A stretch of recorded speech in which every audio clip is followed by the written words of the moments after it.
toujours avec Jean Bidalot, cette fois on va parler de la deuxième grande étape de cette carrière, c'est-à-dire le jour où Jean Bidalot cesse de travailler pour les autres et crée sa propre entreprise. Donc la bascule exacte se fait quand? En 87. Début juin 87, se déclare une maladie neuromusculaire, une myasthénie. Et les docteurs qui ont mis beaucoup de temps à trouver ce que c'était, une fois que la maladie a été identifiée, se sont tous montrés très catégoriques. Ou vous continuez à vivre de la même façon au même endroit. J'habitais à Longjumeau et puis à l'époque j'avais 2 bureaux, un à Bobigny et un à Saint-Quentin. Et à ce moment-là, on vous garantit chaise roulante et résistance respiratoire à échéance de 2 ans, ou vous changez de vie. Et donc là, s'est posé la question, quoi faire, où aller. Et une fois la décision de principe prise de quitter à la fois la région parisienne et le rythme de vie qui était le mien à l'époque, on a décidé de venir s'installer ici au Pays Basque pour 2 raisons. D'abord par convenance personnelle, et ensuite pour être proche des anciens fabricants sous licence de motomécane, Garat et Anitois, qui se trouvent à 100 km de Saint-Jean-de-Luz. Et ces gens-là, qui fabriquaient donc les produits motomécane sous licence, comme les autres licenciés, Caloi au Brésil, Mobilette Maroc au Maroc, Beldesan en Turquie, se s'était trouvé orphelin depuis la prise de contrôle d'MBK par Yamaha, qui avait cessé le transfert de technologie pour des raisons évidentes et puis tout à fait justifiées.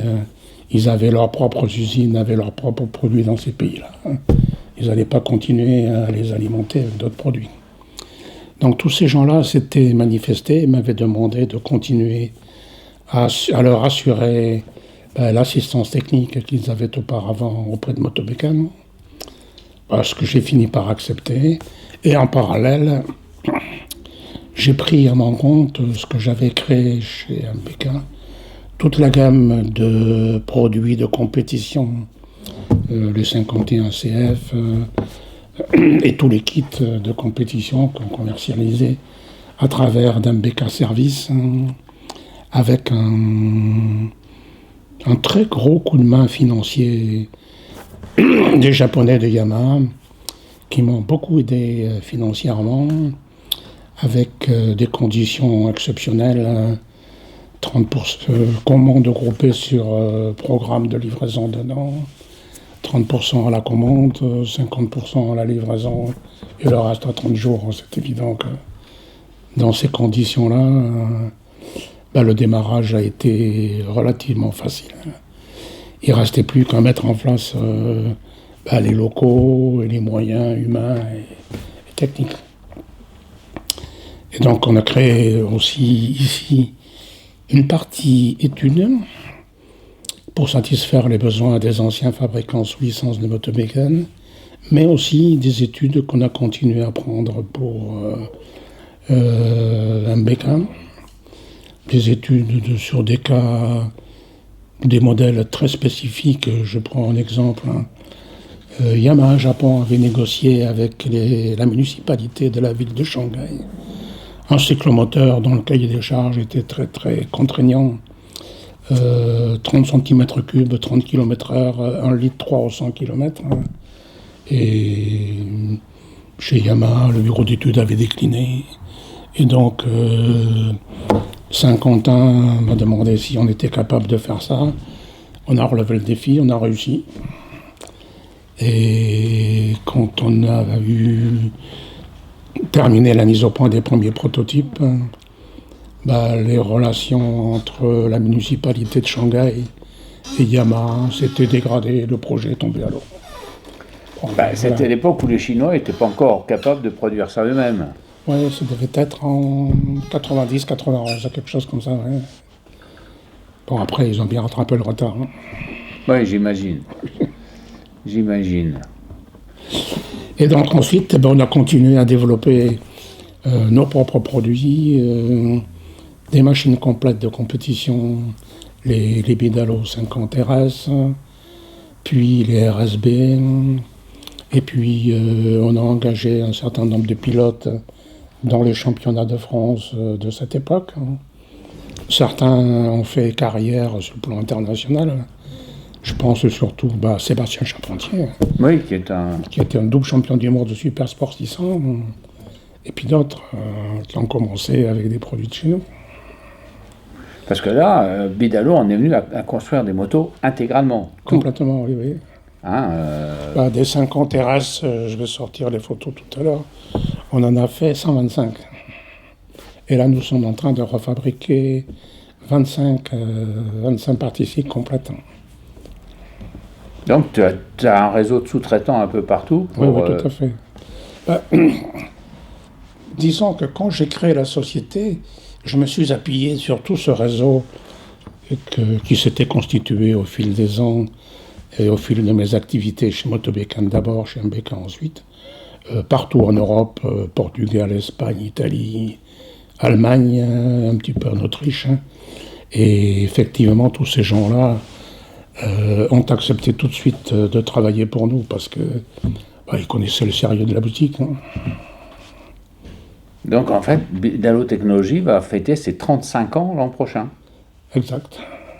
88. Hein. Donc, 88, 1934. Le produit Bidalo a occupé largement plus de la moitié de la vie de l'ingénieur Jean Bidalo. Exact. Hein? Exact. Mais en même temps, il est la continuité de tout ce qui s'était fait avant. Tout à fait, tout à fait. Et il continue avec Arnaud et Laurence qui ont pris la suite. Hein, et qui aussi ont participé de façon très très active, surtout Arnaud, à la conception, le développement et la commercialisation de la nouvelle gamme de moteurs de paramoteurs, puisque c'est un marché de diversification sur lequel on est depuis 4 ans, donc qui marche plutôt pour bien. Le parapente, ouais. Le parapente. En fait, c'est un peu frustrant parce que ton amour de la compétition aurait pu trouver une autre source internationale, sauf que les Grands Prix ont supprimé la catégorie 50, puis la catégorie 80.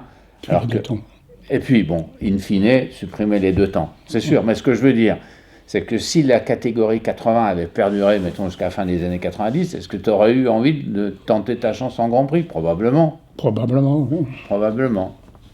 Donc l'évolution des Grands Prix n'a quand même pas facilité la vie des petites cylindrées. C'est sûr. Indépendamment même, avant même la réduction, ils n'avaient sauvegardé que les 125. Oui.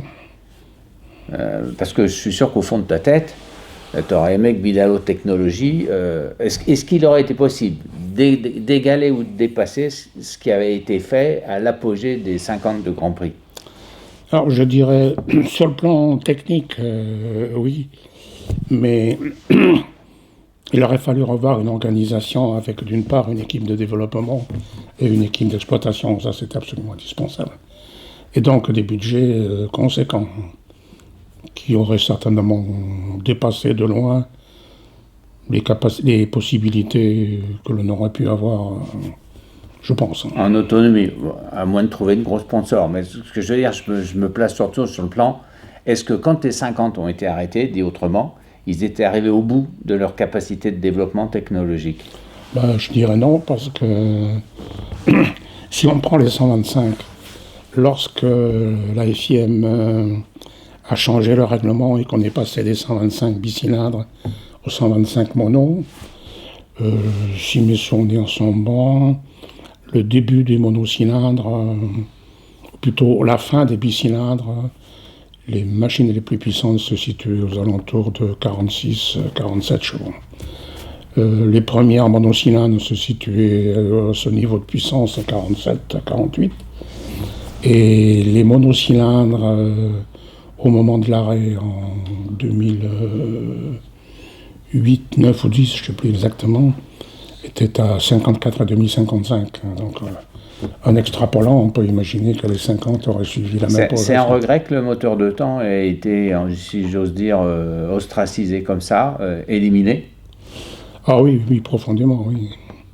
Mais je pense que le de temps n'a pas dit son dernier mot, puisque dans ce qui est en train d'être discuté en Formule 1, est ouverte la possibilité de créer des motorisations de temps.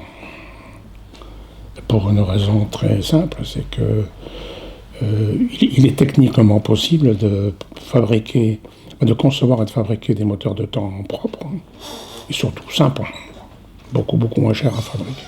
Autrement dit, on est au paradoxe qu'aujourd'hui, on pourrait faire des deux temps absolument non polluants, ou en tout cas pas plus polluants que les quatre temps. Oui. Ça voudrait dire que cette interdiction a été prématurée ?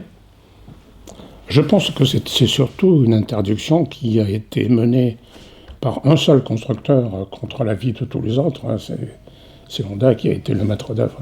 Oui, mais je pense, oui, probable, mais je pense aussi quand même dans l'ère du temps des gouvernements, tout pays confondu, c'était haro sur le moteur de temps, on n'arrivera jamais à en faire quoi que ce soit de propre. Tout à fait. Donc on assiste à ça. Et la réussite des moteurs Bidalo, est-ce qu'elle a été réservée à la France ou Bidalo Technologies a aussi eu des succès dans d'autres pays européens ?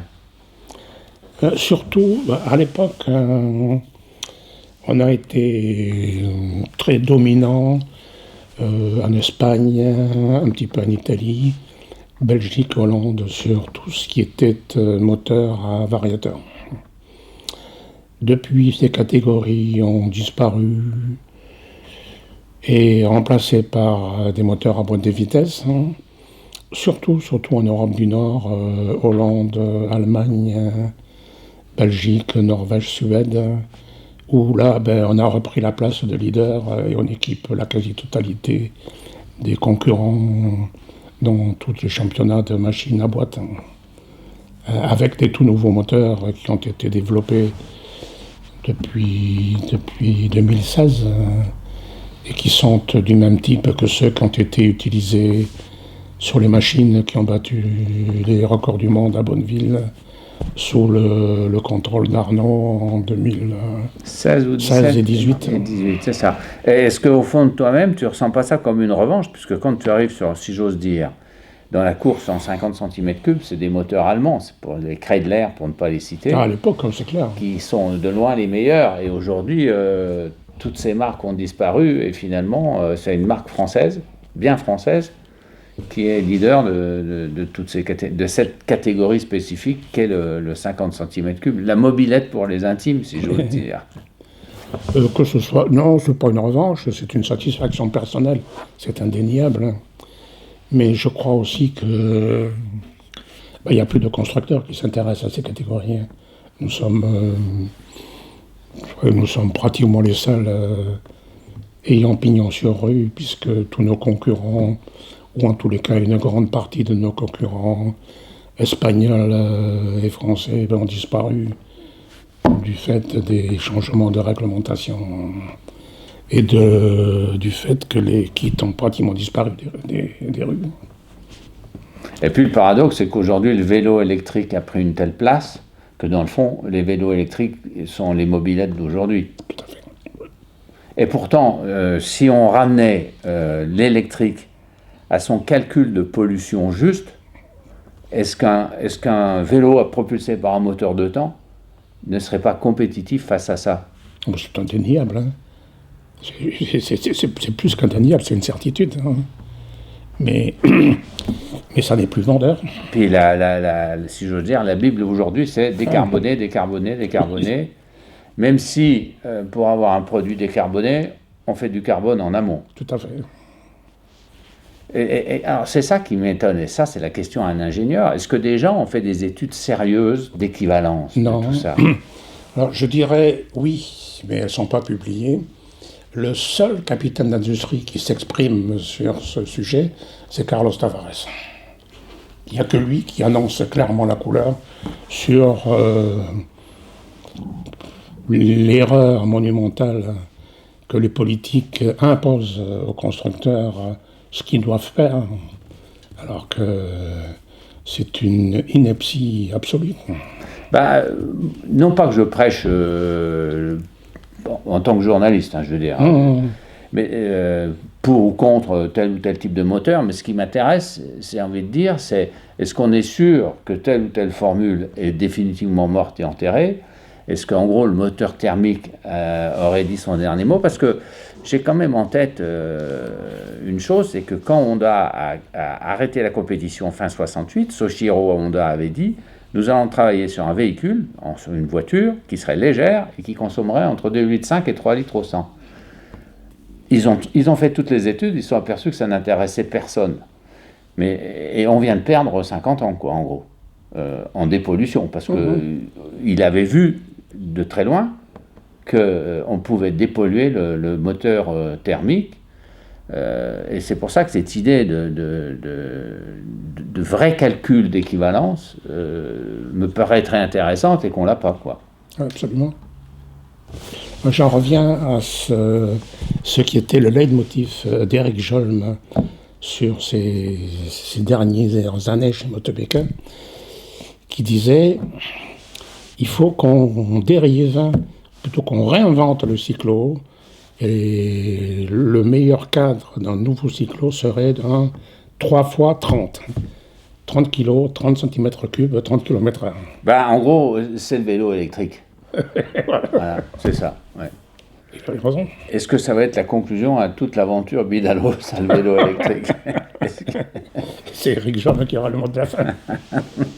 En tout cas, Jean, merci pour ce long entretien qui nous en a appris beaucoup, pas seulement sur l'aventure Bidalo, mais quand même aussi sur tout le lieu que elle a occupé à l'intérieur même de l'histoire de l'industrie française. Je voudrais rajouter quelque chose qu'on a oublié dans le tout début de l'interview. Là. C'est le profond respect que j'ai pour Jean Nougier, qui a été, je peux dire, mon maître. À penser. Oui, parce que lorsque je suis arrivé à Saumur et que l'hiver 63-64, je commençais à dessiner le moteur et à dimensionner un certain nombre de pièces, en particulier le vilebrequin. Donc j'avais 19 ans. Et l'enseignement que l'on avait reçu, surtout sur le plan métallurgique, était quand même très léger. Et il manquait des infos. Et j'avais fait un courrier à Jean Nougier, lui expliquant ce que j'étais en train de faire, et lui demandant dans quels matériaux fallait réaliser les bielles, les mantons, les masses, quel traitement thermique, etc., etc. Et quelques jours après, j'avais reçu une lettre manuscrite, dactylographiée, dans laquelle il m'expliquait tout. Alors, pour la bielle, c'est tel acier, tel traitement thermique, telle dureté. Pour le menton, c'est tel acier, les masses, c'est tel acier. Et pour toute la matière, il faut s'adresser chez Aubert Duval, demander monsieur un tel, il te fera des échantillons. Il donnait tout. Ça, pour oui, pour les aluminium français, monsieur un tel. Les culasses, tel alliage. Le cylindre, tel alliage. Le piston, tel alliage. Alors, Jean Nougier, à la base, c'est un self-made man, en fait. Absolument. Absolument. Mais il avait appris une somme colossale. Non, mais il avait une expérience. Au travers de ses propres machines de compétition. Et les machines qui étaient performantes. Hein. Bien sûr. Lui aussi, après avoir fait beaucoup de 4 temps, a terminé avec des 2 temps en fin de parcours. Et autant de réussite qu'avec les 4 temps. Donc, autrement dit, les 2 figures tutélaires dans ta carrière, c'est Éric Jaume, sur le plan industriel, et Jean Nougier sur le plan et je voudrais technique. Terminer avec Jean Nougier. Je voulais qu'Arnaud, mon fils, le connaisse. Et nous avons profité, ça devait être en 99, je crois, 99, nous avons profité d'une compétition le supermotard à Marseille, hein, pour s'arrêter au retour chez lui à Saint-Andiol. À côté d'Avignon. Ouais. Et on l'a trouvé à la fraiseuse. Sa cotte bleue, son béret enfoncé jusqu'aux oreilles. Il était couvert de copeaux, il était en train d'utiliser un carter d'un moteur 4 cylindres. Et il allait donc avoir 90 ans le mois suivant. Et quand on lui a posé la question, qu'est-ce que vous faites? Ah ben je refais le 350 4 cylindres. J'ai tellement fait de conneries dans ce moteur, je peux pas partir en laissant tout ça. Oui, d'ailleurs, ceux qui préservent la mémoire de Jean Nouget sont en train de le terminer, oui, ce moteur. C'était vraiment un monsieur vraiment extraordinaire. Qui a été précieux dans ton aventure. Ah oui, oui. Et moi, j'ai un gros regret, c'est que dans les différents déménagements, j'ai perdu cette lettre. Ah. Bah, il reste quand même pas mal d'archives, je suppose, de photos et tout ça. Oui, oui, oui. En tout cas, Jean, merci. Ça va encore une fois ravir tous ceux qui regarderont ça sur Bike 70. Et puis, ça rentre dans cette préservation de la mémoire du sport moto en France, où tu tiens une place honorable, on va dire, plus qu'honorable. Ah, on va dire que quand on regarde derrière nous, on n'a pas honte de ce qu'on a fait. Du tout. C'est bien vrai. Merci.